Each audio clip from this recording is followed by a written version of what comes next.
वफाकी वजीर फवाद चौधरी ने अपोजिशन को निशाने पर ले लिया। कहा कि लगता है कि पीपल्स पार्टी और मुस्लिम लीग नून में तलाक हो गई है। मौलाना फजल रहमान को निकाह पढ़ाने का मशवरा भी दे दिया। कहा शहबाज शरीफ और मरियम नवाज का झगड़ा खत्म हो तो मुस्लिम लीग नून अपनी पॉलिसी का फैसला करे। पीपल्स पार्टी में बिलावल और फरियाल की पॉलिसीज एक हों तो वो पार्टी पॉलिसी का फैसला करे। जब नून लीग और पीपल्स पार्टी अपनी पॉलिसीज में वाजे हो जाएं तो फिर मौलाना फजल रहमान की समझ में आएगा कि वो चाहते क्या हैं। जहांगीर तरीन से मुताल्लिक़ सवाल हुआ तो फवाद चौधरी ने कहा कि जहांगीर तरीन को वज़ीर आज़म पर पूरा यकीन है। जहांगीर तरीन को छुआरे देंगे, किशमिश देंगे और शहबाज शरीफ को कौन से कुश्तों की ज़रूरत है? जो आपने बात की है फैक्टर्स की, ये देखें, मैंने जिस तरह से बात की है जहांगीर तरीन साहब का, या बाकी मैंने बताया आपको कि जहांगीर तरीन साहब को भी इमरान खान साहब के वीएन पे उतना ही यकीन है जितना बाकी पीटीआई के लोगों को। प्रॉब्लम नहीं है।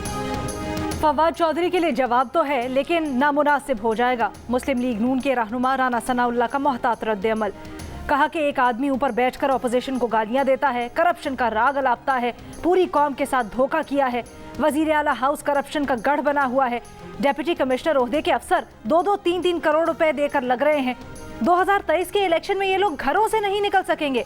बिलावल भुट्टो को भी जवाब देते हुए कहा कि इन्हें समझना चाहिए सदर या वजीर आजम नवाब शाह या सिंध का नहीं बल्कि पाकिस्तान का होता है।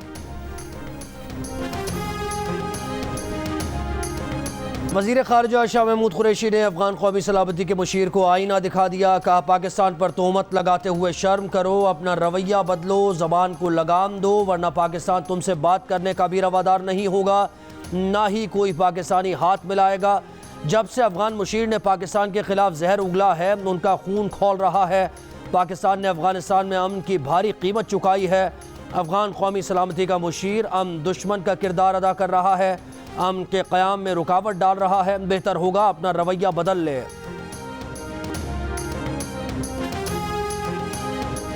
कोरोना लाहौर में काबू, कराची में बेकाबू। लाहौर में मुस्बत केसेस की शरह कम होकर 1.3% रह गई। मुस्बत केसेस की शरह 20% से ऊपर जाने के बाद सख्त फैसलों से नीचे आ गई। कराची में मुस्बत केसेस की शरह 24 घंटों में 13% तक पहुंच गई। हैदराबाद में भी मुस्बत केसेस की शरह 9% तक पहुंच गई। कोरोना वायरस 24 घंटों के दौरान मुल्क भर में मजीद 84 जिंदगियां ले गया। मुस्बत केसेस की शरह 3.8% रही।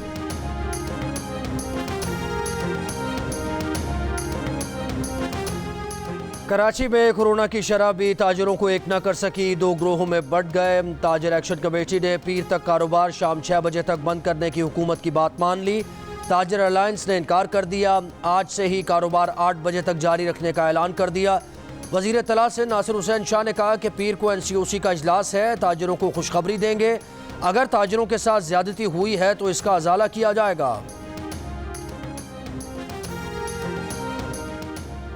इस्लामाबाद में 1ली से 8वीं तक की क्लासेस के स्कूलों की घंटी पीर से बजेगी।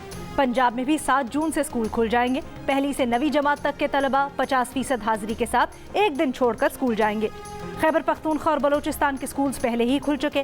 खैबर पख्तूनख्वा की जामियात भी पीर से खुलेंगी। सिंध के स्कूल्स कब खुलेंगे फैसला आज भी ना हो सका।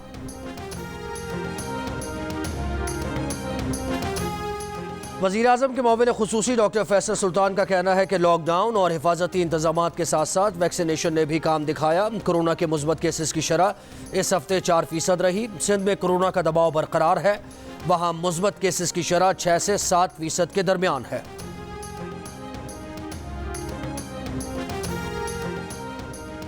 न गर्मी की लहर न आंधी तूफान, फिर भी कराची वाले बिजली की बंदिश से परेशान। कभी तकनीकी खराबी, कभी मकामी फॉल्ट तो कभी ट्रिपिंग के नाम पर शहर में बिजली बंद करने का सिलसिला बंद न हुआ। लोड शेडिंग से मुस्तस्ना इलाकों के शहरी 6 घंटे, दीगर इलाकों वाले 12 घंटों तक अजियत में मुब्तला।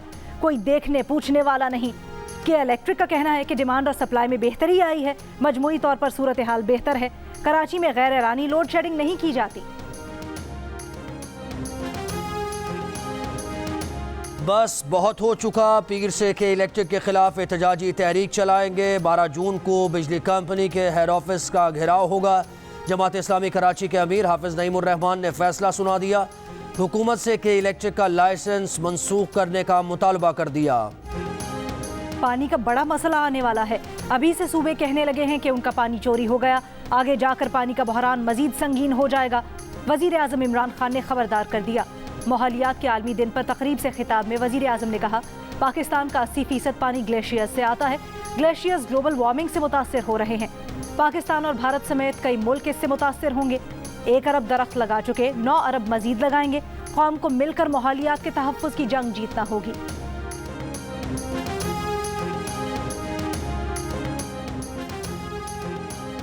पीपल्स पार्टी के चेयरमैन बिलावल भुट्टो जरदारी का कहना है कि पीपल्स पार्टी इक़्तिदार में आएगी तो आवाम को रोटी, कपड़ा, मकान और रोज़गार दिलाएगी। कहा कि पीपल्स पार्टी की मौशी पॉलिसीज़ ही मुल्क को आगे ले जा सकती हैं। मुल्क में दाएं बाजू की जमातों की पॉलिसीज़ नाकाम हो चुकी है। 1200 अरब रुपए का कोरोना पैकेज भी एक और रिंग रोड स्कैंडल दिखाई देता है। नून लीग की तर्जुमान मरियम औरंगजेब का बयान। कहा, रकम मौजूद होने के बावजूद हुकूमत ने वैक्सीन की बरवक्त बुकिंग में क्यों मुजरिमाना गफलत बरती। बरवक्त वैक्सीन मंगवा ली जाती तो हजारों पाकिस्तानियों की जिंदगियां बचाई जा सकती थी। रिलीफ पैकेज पर ऑडिटर जनरल की रिपोर्ट मंजर आम पर लाने का मुतालबा। कश्मीर में कच्चे के इलाके में डाकुओं के खिलाफ पुलिस ऑपरेशन। फायरिंग के तबादले में 5 डाकू जख्मी हुए लेकिन पकड़े ना जा सके। दीगर डाकू जख्मी साथियों को लेकर फरार हो गए। पुलिस के मुताबिक अब तक डाकुओं के 100 से ज़ायद ठिकानों को आग लगा दी गई। घना जंगल भी पुलिस ऑपरेशन में मुश्किल बन गया।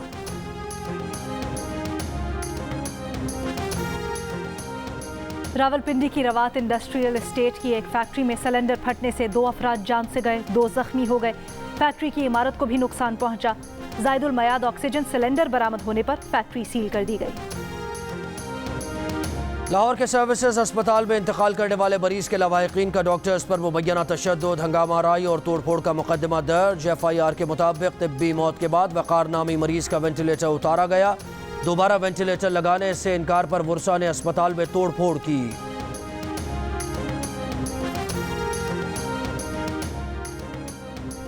चीफ जस्टिस पाकिस्तान जनाब गुलजार अहमद ने लाहौर में कमर्शियल कोर्ट्स का इफ्तिताह कर दिया। नई अदालतें कारोबारी तनाज़ात से मुतल्लिक केसेस की समाअत करेंगी। PIA का खुसूसी तैयारा कोरोना वैक्सीन की 10 लाख खुराकें लेकर पाकिस्तान पहुंच गया। LCOC के मुताबिक जून में साइनोफार्म, कैंसाइनो और साइनोवैक की मजमूई तौर पर 1 करोड़ 10 लाख खुराकें पाकिस्तान को मिलेंगी। NCOC के मुताबिक मुल्क भर में वैक्सीनेशन की सहूलतें बढ़ाने के साथ साथ वैक्सीन की बिला तात्तुल फरहमी जारी है।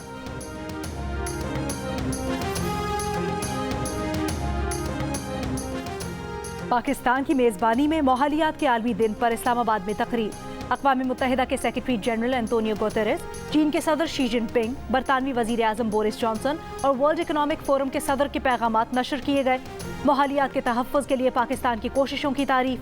चीनी सदर का पाकिस्तान और आलमी बरादरी के साथ मिलकर कोशिशें करने का अज़्म।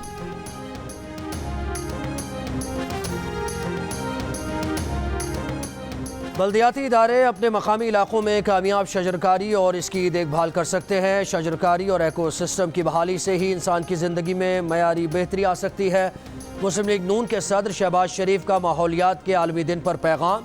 कहा कि दरख्तों की कटाई, जंगलात की कमी और माहौलियाती तब्दीलियाँ दुनिया में भूख और अमराज पैदा कर रही हैं। माहौल बचाने के लिए मौसर आलमी इश्तराक और इत्तेहाद वक्त की आम तरीन ज़रूरत है। विफाकी वजीर बराए फूड सिक्योरिटी फ़खर इमाम ने इस साल ज़राई पैदावार में इजाफे की खुशखबरी सुना दी। कहा कि गंदम की पैदावार में 41%, चावल की पैदावार में 40% इजाफे का इम्कान है। कपास की पैदावार में 65%, मकई 40% और गन्ने की पैदावार में 22% तक इजाफा मुतवक्के है। कपास की पैदावार में इजाफे का बराह रास्त GDP पर असर पड़ सकता है। ज़राअत की तरक्की के लिए हुकूमत ने बेहतरीन मनसूबाबंदी की है।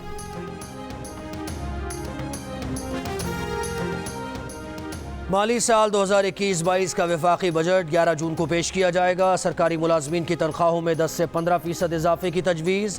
इजाफा बुनियादी तनख्वाह के बजाय खुसूसी अलाउंस की मद में किया जाएगा। तनख्वाहदार तबके पर कोई नया टैक्स नहीं लगाया जाएगा।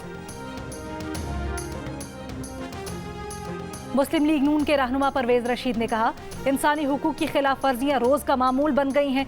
इंसानी हुकूक की सेनेट कमेटी निशाना बनने वालों को तहफ़्फ़ुज़ और इंसाफ मुहैया कराने का एक जरिया है। अफसोस कि मुशाहिद हुसैन सैयद ने इसकी सरबराही हुकूमत को देकर खुद दिफा की कमेटी हासिल कर ली। अब मुतासिरीन की आहों के मुजरिम भी हम होंगे। MQM बहाली कमेटी के रहनुमा फारूक सत्तार की CCD कराची में पेशी, बयान रिकॉर्ड करा दिया। गिरफ्तार मुल्जिमान से ताल्लुक़ की तरदीद कर दी। कहा कि उनका इस मामले से कोई ताल्लुक़ नहीं था और ना है। CCD ने भारतीय खुफिया एजेंसी रॉ के लिए काम करने के इल्ज़ाम में गिरफ्तार मुल्जिमान के बयान पर फारूक सत्तार को तलब किया था। चलो मुस्तफा कमाल के पीछे नहीं आना है। मैं खालिद मकबूल को आवाज लगा के कहता हूं, चलो कि तुम्हें अगर वाकई मुहाजिरों से मुखलिसी है, आओ इन नुकात पर शहर में निकलो, अपने रिजाइन जमा कराओ और आ जाओ शहर में। मुस्तफा कमाल अपने जिम्मेदारान, अपने कारकुनों के साथ तुमसे 10 कदम पीछे चलकर तुम्हारी सपोर्ट करेगा। पाक सरजमीन पार्टी के मुस्तफ़ा कमाल की MQM पाकिस्तान के खालिद मकबूल सिद्दीकी को पेशकश। कहा, आपको महाजिरों से हमदर्दी है तो उनके 3 नुकात पर बाहर निकले। वो अपनी पूरी जमात के साथ खालिद मकबूल सिद्दीकी के पीछे चलेंगे। मुस्तफ़ा कमाल ने 18वीं तरमीम में तरमीम करके इख्तियारात निचली सतह पर मुंतकिल करने, NFC अवार्ड में PFC शामिल करने और कराची की मरदमशुमारी दुरुस्त करने का भी मुतालबा कर दिया।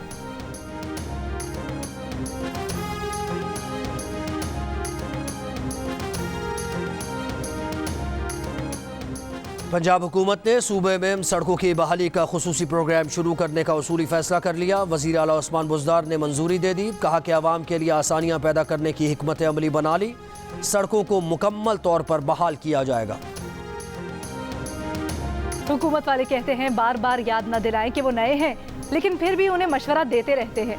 स्पीकर पंजाब असम्बली चौधरी परवेज इलाही का इत्तेहादियों पर प्यार भरा तंज। अपनी वजारत आला के दौर पर कहा, उन्होंने बहुत काम किए लेकिन ढोल नहीं बजाया। सूबे की ग्रोथ 8% पर ले गए थे।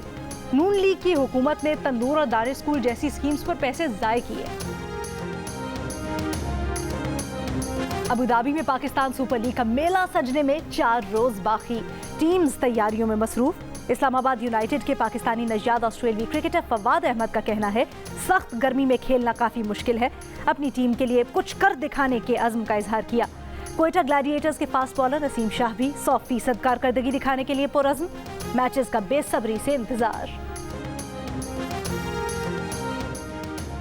पाकिस्तान क्रिकेट बोर्ड के चीफ एग्जीक्यूटिव वसीम खान कहते हैं कि PSL ब्रांड के लिए 6ठे एडिशन का मुकम्मल होना बहुत ज़रूरी था। जो चीज़ें PCB के कंट्रोल में नहीं थीं उस पर बदइंतज़ामी की जिम्मेदारी देना मुनासिब नहीं। जब तक फ्रेंचाइज मुनाफे में नहीं आती 7वीं टीम शामिल नहीं होगी। अगले बरस फरवरी मार्च की विंडो में ऑस्ट्रेलिया से सीरीज होगी।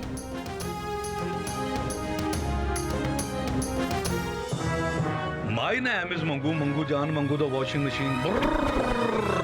दोस्तों, वक्त आ गया है कि कोरोना वायरस के खिलाफ हम अपनी आस्तीनें चढ़ा लें। भाई, कोरोना वैक्सीन जो आ गई है। मामूल की जिंदगी बहाल देखना चाहते हैं तो वैक्सीन को हाँ, कोरोना को ना। आप भी आस्तीन चढ़ाएं, वैक्सीन लगवाएं। डॉकिंग किंग कोरोना वैक्सीनेशन की आगाही मुहिम चलाने मैदान में आ गया। एक नज़र इधर भी पहाड़ों के कुदरती माहौल को खतरात लाहक हैं। तवज्जो दिलाने के लिए स्कर्दू के सीनियर कोपैमा माहौल दोस्त मुहिम जोई पर रवाना। कोपैमा जिला शिगर में वाक़ खसरगांग सर करेंगे। 4 रोज़ा मुहिम के लिए कोपैमा बेस कैंप पहुँच गए। 18,000 फीट बुलंदी पर पहुँचकर कोपैमा पाकिस्तान का 65 फीट तवील परचम भी लहराएंगे। मारूफ मौसीकार और गुलकार SB जॉन तवील अलालत के बाद कराची में इंतकाल कर गए। उनकी उम्र 87 बरस थी। आखिरी रसूमात की तारीख का ऐलान बाद में किया जाएगा।